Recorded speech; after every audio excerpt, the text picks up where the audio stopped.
ભારતના ટોપી વિવેક છે. હું ધોરણ 9 માં અભ્યાસ કરું છું. આજે અમે વિજ્ઞાનના પાઠ 5 સજીવોના પાયાનો એકમ એમાં એક પ્રોજેક્ટ લાવ્યા છીએ. પ્રોજેક્ટનું નામ આશ્રુતિ છે. આશ્રુતિ એક અગત્યની ઘટના છે. આશ્રુતિ વનસ્પતિમાં પાણીનું વહન અને મનુષ્યના શરીરમાં રુધિરનું વહન કરવા માટેની મહત્વની ઘટના છે. આશ્રુતિની શોધ 1877 વિલ્હેલ્મ ફેફરે કરી હતી. આશ્રુતિ એટલે બે અસમાન સાંદ્રતા ધરાવતા દ્રાવણો વચ્ચે જ્યારે પારદર્શક પટલ મૂકવામાં આવે છે ત્યારે મંદ પ્રવાહીમાંથી સાંદ્ર પ્રવાહી તરફ પાણીનું વહન થાય છે. આ વહન ત્યાં સુધી થાય છે જ્યાં સુધી દ્રાવણમાં સાંદ્રતા સમાન ન થાય. આપણે આ ઘટનાને આશ્રુતિ કહીએ છીએ. હવે આપણે પ્રોજેક્ટ દ્વારા આને સમજીશું. આપણે બટેટાનો કપ બનાવવા માટે આપણે ચારેય બાજુથી ચોરસ થાય તેવું કરશું.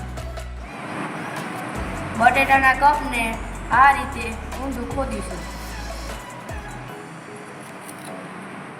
સૌપ્રથમ એક વાટકામાં પાણી નાખો. તેમાં થોડું મીઠું ઉમેરો. તેને હલાવી અને મીઠાનું દ્રાવણ તૈયાર કરો.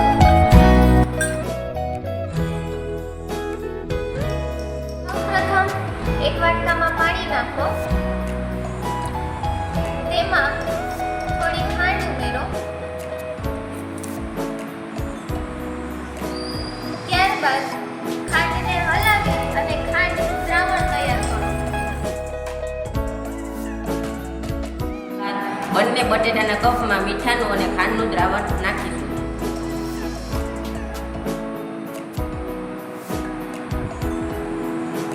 પછી આપણે જ્યાં સુધી પાણી ભર્યું છે ત્યાં આપણે ચાચણી લગાડીશું.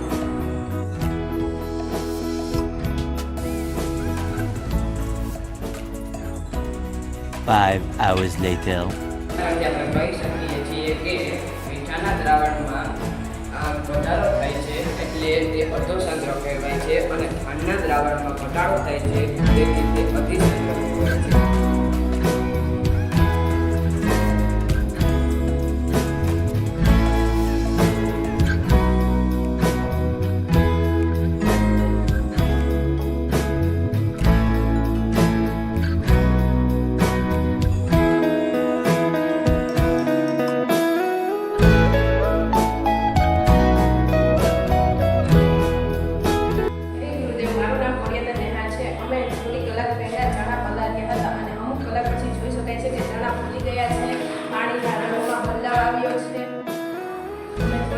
પહેલા અહીંયા સુધી પાણી ભરેલું હતું અને થોડી કલાક પછી જોઈ શકાય પાણીની સપાટી વધી ગઈ છે. આ પ્રક્રિયાને અધોસાંદ્ર પ્રક્રિયા કહેવાય છે.